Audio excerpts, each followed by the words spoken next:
Port Charles is no stranger to emotional earthquakes, but July 2025 promises aftershocks that will forever alter the lives of Sasha Gilmore and Willow Tate.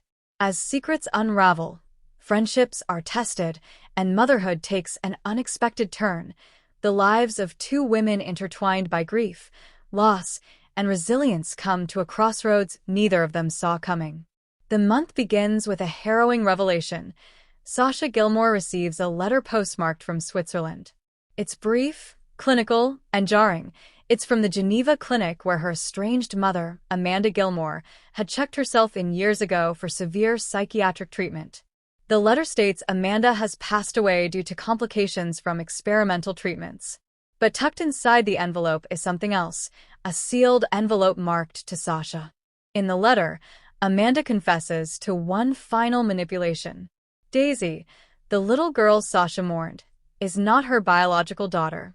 Amanda, desperate to control Sasha's life and prove her maternal worth, had paid off a desperate teen mother at a Geneva clinic and lied about the adoption.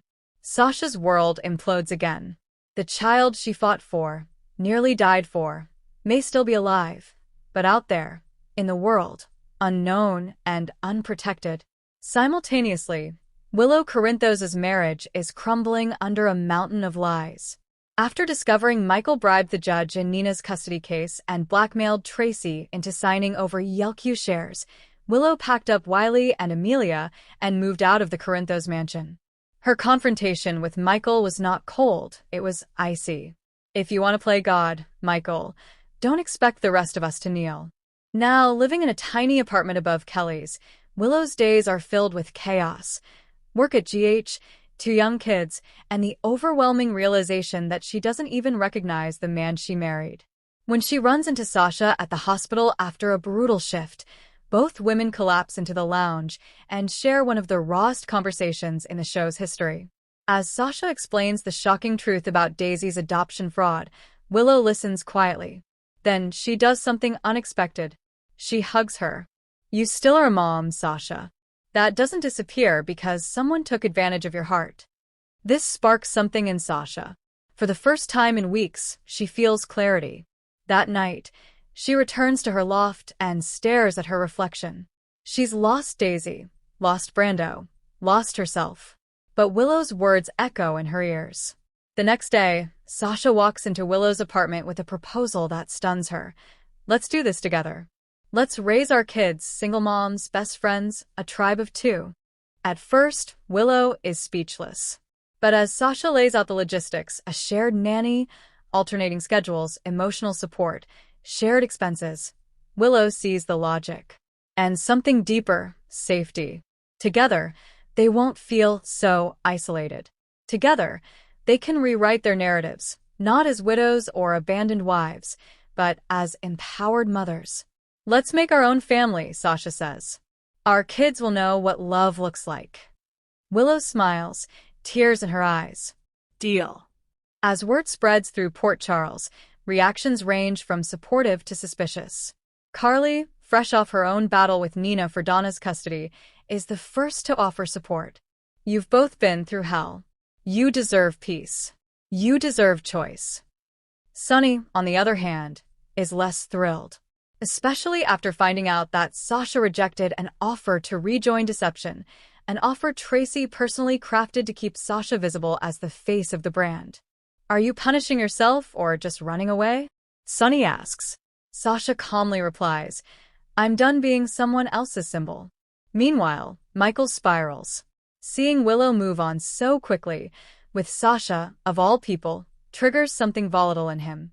He tries to guilt Willow into returning, even using Wiley as leverage.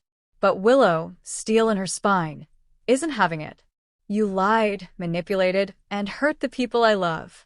This isn't about Wiley. This is about you losing control. Michael, desperate, begins investigating Sasha's past again, trying to find dirt to invalidate her parental ability. But what he finds instead is a sealed court file in Switzerland, protected by a non-disclosure agreement and an obscure adoption law. The child isn't Sasha's, but the birth mother's identity? It's an American teen from Bensonhurst.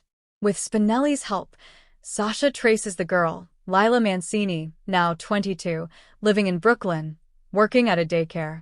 Sasha approaches her gently. At first, Lila is defensive, then crumbles. "I never wanted to give her up," she whispers. "But my dad said we'd starve if I didn't." They talk for hours. Lila never knew who adopted her daughter. Never got pictures.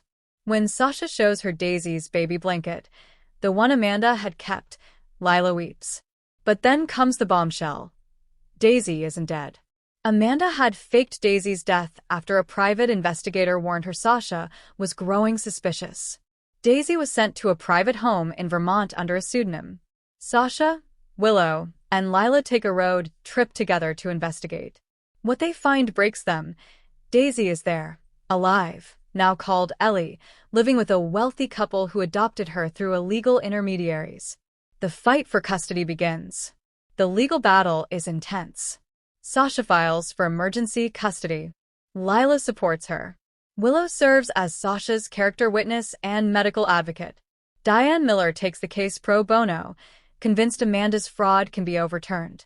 But Michael retaliates. He pressures the Vermont court system with Yelq influence, trying to delay proceedings. Diane counters with a searing legal brief about parental fraud, mental instability, and Sasha's consistent pursuit of her child. The judge is skeptical but listens. After a week of testimonies, including one from Sunny, who unexpectedly backs Sasha after seeing Daisy's drawing of a sad lady with a necklace like Sasha's, the court grants Sasha's supervised visitation, pending a psychological evaluation for both households. Willow and Sasha return to Port Charles with Daisy, cautiously optimistic. Lila, inspired, decides to move to Port Charles and finish her early education certificate. The final act of July is bittersweet. Willow and Sasha now share a home with Daisy, Wiley, and Amelia. It's loud, chaotic, and beautiful. The single mom's pact has evolved into something more, a family. But the night of the 4th of July changes everything. A fire breaks out at the Coeur d'Alene boathouse during the annual celebration. Wiley, chasing a sparkler, gets trapped. Sasha risks her life to pull him out, burning her arms and collapsing from smoke inhalation. Willow, watching it all from the dock, screams, and something clicks in her. Life is too short. She rushes to Sasha's side at the hospital, where doctors stabilize her. When Sasha wakes up, Willow is there, holding her hand. "You saved my son. You're my sister now. And nothing will break that." Daisy, Wiley, and Amelia climb into Sasha's hospital bed that evening. They giggle, pile on stuffed animals, and Willow takes a photo. It goes viral. The caption, "Family is what you fight for, and what you build together." In the final moments of July, Willow finalizes her divorce from Michael, refusing any further financial support. Sasha receives full custody of Daisy, thanks to Lila voluntarily relinquishing her rights after seeing the love in Sasha's home. Michael, broken and alone, moves out of Port Charles temporarily, taking a leave from Yelq.